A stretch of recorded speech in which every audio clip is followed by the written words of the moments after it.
성경 공독 욥기 13장 1절에서 28절입니다. 약 773쪽 정도 있습니다. 욥기 13장 1절에서 28절. 제가 먼저 한 절 읽고 여러분 한 절 읽으신 후에 마지막 28절은 함께 읽겠습니다. 나의 눈이 이것을 다 보았고 나의 귀가 이것을 듣고 깨달았느니라. 너희 아는 것을 나도 아느니 너희만 못하지 않느니라. 참으로 나는 전능자에게 말씀하려 하며 하나님과 변론하려 하노라. 너희는 거짓말을 지어내는 자여 다 쓸모없는 의원이니라. 너희가 참으로 잠잠하면 그것이 너희의 지혜일 것이니라. 너희는 나의 변론을 들으며 내 입술의 변명을 들어보라. 너희가 하나님을 위하여 불의를 말하되느냐 그를 위하여 속임을 말하되느냐. 너희가 하나님의 낯을 따르려느냐 그를 위하여 변론하려느냐. 하나님이 너희를 감찰하시면 좋겠느냐. 너희가 사람을 속임같이 그를 속이려느냐. 만일 너희가 원래 낯을 따를진대 그가 반드시 분만하시리니 그의 존귀가 너희를 두렵게 하지 않겠으며 그의 두려움이 너희 위에 임하지 않겠느냐. 너희의 격언은 새같은 숫다며 너희가 감하는 것은 소돔이니라. 너희는 잠잠하고 나를 버려두고 말하게 하라. 무슨 일이 닥치든지 내가 당하리라. 그가 어찌하여 내 살을 내 이로 울고 내 생명을 내 손에 두겠느냐. 그가 나를 죽이시리니 내가 희망이 없노라. 그러나 그의 앞에서 내 행위를 아뢰리라. 경건하지 않은 자는 그 앞에 이르지 못하나니 이것이 나의 구원이 되리라. 너희들은 내 말을 분명히 들어라. 내가 너희 귀에 알려줄 것이 있느니라. 보라 내가 내 사정을 진술하였거니와 내가 정의롭다함을 얻을 줄 아노라. 나와 변론할 자가 누구이랴. 그러면 내가 잠잠하고 기운이 끊어지리라. 오직 내게 이 두 가지를 행하지 마옵소서. 그리하시면 내가 주 얼굴을 피하여 숨지 아니하오리니. 곧 주의 손을 내게 대지 마시오며 주의 위엄으로 나를 두렵게 하지 마실 것입니다. 그리하시면 주는 나를 부르소서. 내가 대답하리이다.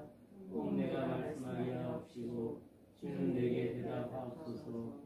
나의 죄악이 얼마나 많으니까 나의 허물과 죄를 내게 알게 하옵소서. 주께서 어찌하여 얼굴을 가리시고 나를 주의 문서로 이기시나이까. 주께서 어찌하여 날리는 낙엽을 놀라게 하시며 마른 건물을 비춰주시니까.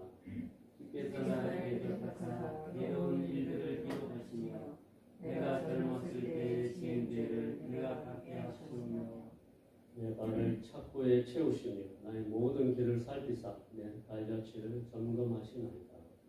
나는 서로 일본의 내가 능력 같으며 조롱하고 것 같은 이다. 안녕하십니까. 새날이 밝았습니다. 일찍 일어나는 새가 벌레를 잡는다는 말이 있습니다.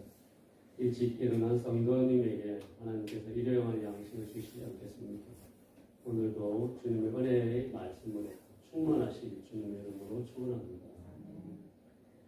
맹인 모상이라는 사자성어가 있습니다. 장님 코끼리 만지기라는 말입니다. 이 말은 어떤 시각장애인이 코끼리의 다리를 만지며 코끼리가 둥근 기둥처럼 생겼다고 주장합니다. 또 어떤 시각장애인은 코끼리 꼬리를 만지며 코끼리가 길고 가늘게 생긴 짐승이라고 말한다는 사자성어입니다. 이처럼 자기가 가진 지식과 경험으로 무언가를 판단하는 사람의 모습이 오늘 본문에 나오는 욥의 친구들입니다. 욥기 4장부터 시작된 욥과 친구들의 대화를 보면 욥의 친구들은 자신이 가진 하나님에 대한 지식과 경험을 중심으로 욥을 판단하고 비난합니다. 욥의 친구 중 가장 연장자인 엘리바스는 욥이 다른 사람을 이렇게 세워주고 힘이 되었던 존재였음을 인정합니다. 하지만 욥이 당하는 고난의 미스터리를 참을 수가 없어서 그 고난의 원인에 대한 결론을 성급하게 내립니다. 그 비난의 근거는 인과응보적 사고에서 나왔습니다.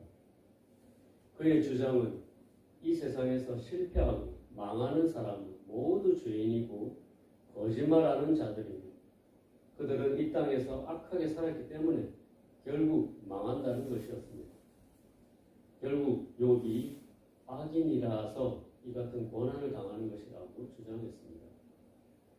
욥의 다른 친구인 빌답과 소발도 엘리바스와 비슷한 주장을 합니다.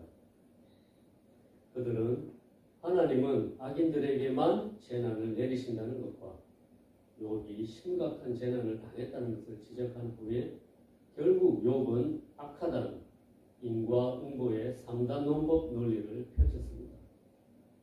그들이 알고 있는 하나님은 말 그대로 단선형의 하나님이었습니다. 이러한 그들의 논리가 모두 틀린 것은 아닙니다. 하지만 그들은 하나님을 자신들이 가진 틀 안으로 집어넣어 생각했던 것입니다. 그들은 자신들이 가진 신념을 더 신뢰했습니다. 그들이 살아오면서 겪은 경험을 토대로 하나님을 설정하였습니다. 그러다 보니 자기들이 만들어낸 하나님을 중심으로 욥이 당한 고난을 판단하며 욥의 친구로서 위로와 격려의 말 대신 그를 정죄하고 비난하게 되었습니다. 욥을 비난하는 그들의 모습을 전체적인 시점으로 보면 마치 그들이 하나님의 자리에 은근슬쩍 앉아서 욥을 심판하는 것처럼 보입니다.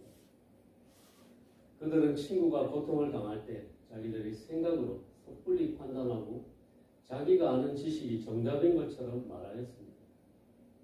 고난 중에 있는 지체의 말을 잠잠히 들어주고 사랑으로 품어주기보다는 자기 경험과 지식으로 가르치려고 했습니다. 이러한 욥 친구들의 모습과 다르게 욥은 오늘 본문 13절부터 자기가 아는 하나님이 아니라 하나님이 나를 아신다는 모습을 보였습니다. 욥은 경건하지 않은 자가 하나님 앞에 서지 못하는 것을 알고 자기가 하나님 앞에 서게 된다면 자신의 구원이 증명되리라 기대하며 이렇게 말합니다. 경건하지 않은 자는 그 앞에 이르지 못하나니 이것이 나의 구원이 되리라. 이 말씀은 자신의 의로움을 하나님이 아신다는 확신의 말이었습니다.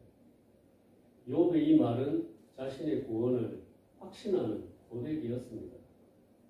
이러한 욥과 욥의 친구들을 비교하면 현재 우리 신앙의 모습을 들여다 볼 수 있습니다. 교회를 다니는 많은 신자 중에 많은 사람이 욥의 친구들처럼 내 지식과 경험으로 하나님을 안다고 말합니다. 즉 자기가 하나님을 안다고 말합니다. 이러한 사람들에게 예수님의 동생이었던 야고보가 말했습니다. 내가 하나님은 한 분이신 줄을 믿느냐? 잘 아는도다. 귀신들도 믿고 떠듭니다. 그들의 믿음은 귀신이 하나님을 믿는 믿음과 다를 것이 없는 믿음일 수 있다고 경고합니다.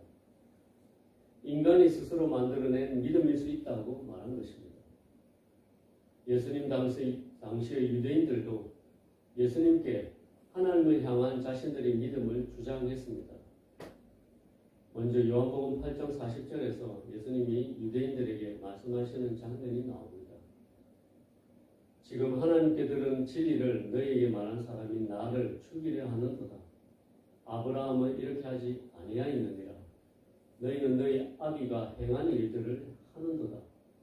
이 말씀을 하시자 유대인들이 41절 하반절에서 반박합니다. 대답하되 우리가 음란한 데서 나지 아니하였고 아버지는 한 분뿐이시니 곧 하나님이시로다. 유대인들은 그들의 아비가 하나님이 아니라고 하신 예수님의 말씀을 이해하지 못하고 자신들의 아버지는 하나님이시라고 주장했습니다. 이처럼 예수님 당시의 사람들이나 지금 교회를 다니며 믿음을 가지고 있다고 말하는 사람들이나 비슷한 모습입니다. 그 공통점은 모두 그들의 믿음이 자기에게서 시작된 믿음이라는 것입니다. 자기가 하나님을 믿고 있고 자기가 하나님의 자녀라고 생각합니다. 자기 지식과 경험으로 하나님을 알고 있다고 말합니다. 내가 하나님을 안다입니다. 그러나 욥은 하나님께서 자기를 알고 계신다고 고백합니다. 하나님이 아신다입니다. 욥은 자신의 의로움을 하나님이 아신다고 확신하고 있었습니다. 이에 대한 근거를 찾아보면 욥기 1장 8절에도 하나님께서 욥을 아신다는 말씀이 나옵니다. 여호와께서 사탄에게 이르시되 내가 내 종 욥을 주의하여 보았느냐. 그와 같이 온전하고 정직하여 하나님을 경외하며 악에서 떠난 자는 세상에 없느니라. 이처럼 성도의 참된 믿음은 하나님으로 말미암아 하나님이 주신 믿음입니다. 그로 인하여 그 사람은 하나님 앞에 의로운 자가 되었다는 확신을 가지는 것입니다. 다시 말하면 예수 그리스도를 믿음으로 의롭게 되어 구원받았음을 확신하는 하나님이 주신 믿음입니다. 우리는 스스로 의롭게 되지 못하지만 한 가지 확실한 것은 오직 예수 그리스도를 믿음으로 말미암아 의롭게 되었다는 것을 확신하는 믿음, 하나님이 주신 믿음, 오직 그 하나를 가지고 있는 것입니다. 이러한 믿음은 나에게서 출발하는 것이 아니라 하나님으로부터 온 믿음입니다. 내가 하나님을 아는 것이 아니라 하나님께서 나를 아시는 것입니다. 마태복음 3장 17절을 보면 예수님께서도 하늘로부터 이런 말씀이 내려왔습니다. 하늘로부터 소리가 있어 말씀하시되 이는 내 사랑하는 아들이요 내 기뻐하는 자라 하시니라. 하나님으로부터 예수님의 정체성이 선포되었습니다. 그래서 참된 믿음의 증거는 내가 만든 것이 아닙니다. 하나님께서 주시는 증거인 것입니다. 출애굽기 33장 12절 말씀을 제가 읽어보겠습니다. 모세가 여호와께 아뢰되 보시옵소서 주께서 내게 이 백성을 인도하여 올라가라 하시면서 나와 함께 보낼 자를 내게 지시하지 아니하시나이다. 주께서 전에 말씀하시기를 나는 이름으로도 너를 알고 너도 내 앞에 은총을 입었다 하셨사오니 이 말씀을 보면 하나님께서 모세를 향하여 나는 이름으로도 너를 알고 너도 내 앞에 은총을 입었다고 하셨습니다. 하나님께서 아시는 믿음입니다. 교회를 다니고 설교를 듣고 성경 지식을 쌓고 봉사의 삶을 산다고 해서 하나님을 안다고 말할 수 없습니다. 오히려 하나님께서 나를 안다고 하시는 증거가 있어야 합니다.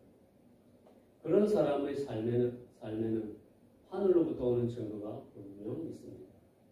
그 증거는 바로 인격적인 성령의 열매가 맺히는 것이며 하나님과 인격적인 교제의 삶을 사는 것이며 그의 기도에 하나님께서 응답하시는 것이며 성령께서 말씀을 풀어주시며 성령 안에서 성도와 교제하는 삶을 사는 것입니다. 이러한 사람은 모세처럼 하나님과 교제하는 삶을 삽니다. 출애굽기 33장 11절에도 보면 하나님께서는 친구와 이야기함 같이 모세와 교제하셨다고 기록하고 있습니다. 오늘 본문 20절부터 28절까지에도 욥의 모습에서 이러한 하나님과 깊이 소통하는 모습이 나타납니다. 그는 고통스러운 가운데서도 하나님을 찾고 하나님과 변론하기를 원합니다. 그리고 그 변론을 잘 할 수 있도록 더 이상 자기에게 손을 대지 마시고 위험으로 두렵게 하지 마시기를 간구합니다. 이러한 모습은 출애굽기 33장 14절에서 16절에 나오는 하나님과 모세의 대화에서 나타납니다. 여호와께서 이르시되 내가 친히 가리라 내가 너를 쉬게 하리라. 모세가 여호와께 아뢰되 주께서 친히 가지 아니하시려거든 우리를 이곳에서 올려 보내지 마옵소서. 나와 주의 백성이 주의 목전에 은총 입은 줄을 무엇으로 알리까? 주께서 우리와 함께 행하심으로 나와 주의 백성을 천하 만민 중에 구별하심이 아니니까. 이스라엘의 범죄로 하나님께서 이스라엘과 함께 가나안 땅으로 올라가지 않겠다고 하셨을 때 하나님 앞에서 이스라엘을 위해 간구했던 모세의 모습입니다. 이 말씀에서 너무도 인격적인 하나님과 모세의 대화를 보실 수 있습니다. 하나님과 친구처럼 대화하는 모세의 모습입니다. 고난 가운데서 하나님을 두려워하기보다 자신을 향한 하나님의 은혜와 사랑을 신뢰하며 간절하게 간구하는 모습입니다. 이러한 교제는 살아있는 교제이며 인격적인 소통의 모습입니다. 어떤 때는 우리의 범죄로 인하여 또 어떤 때는 까닭 모를 고난으로 인하여 하나님의 사랑을 잊고 하나님을 고난과 고통과 아픔을 주시고 벌을 내리시는 무서운 하나님으로 우리는 생각하기도 합니다. 그러나 우리를 향한 하나님의 최종 목적은 구원임을 잊지 않고 더욱 하나님께 매달리고 그분 앞에 나아가 마음을 쏟아냅니다. 이러한 살아있는 교제의 삶이 우리가 하나님의 것임을 증명합니다. 하나님과 우리는 계약 관계가 아닙니다. 혈연 관계도 아닙니다. 하나님과 우리는 예수 그리스도의 피로 맺어지고 성령으로 하나가 된 관계입니다. 또한 하나님을 내가 아는 것만이 아니라 하나님께서 나를 아시는 관계입니다. 이러한 관계 속에서 하나님과 살아있는 소통이 삶 속에 나타납니다. 이 아침에 욥의 고백을 들었습니다. 극한 고난 속에서도 흔들리지 않고 이것이 나의 구원이 되리라 확신하며 고백하는 욥의 믿음을 보았습니다. 우리에게도 예수님이 그리스도이심을 믿는 확신을 주시고 그것이 나의 구원이라 고백하게 하시는 하나님을 이 시간 찬양합니다. 이러한 고백 위에 하나님의 은혜의 역사가 넘쳐나 우리 교회가 견고하게 세워지길 주님의 이름으로 축원합니다. 함께 기도하시겠습니다. 하나님 아버지, 저희를 고아와 같이 버려두지 않으시고 예수 그리스도에 인하여 하나님의 자녀로 불러주시고 성령으로 인을 쳐주시고 하나님과 살아있는 교제의 삶을 살아가는 은혜를 베풀어 주셔서 감사합니다. 우리 삶 속에 넘기 힘든 고난이 닥쳐올 때도 이러한 확신이 흔들리지 않도록 견고하게 세워주시옵소서. 예수님의 이름으로 기도드렸습니다. 아멘.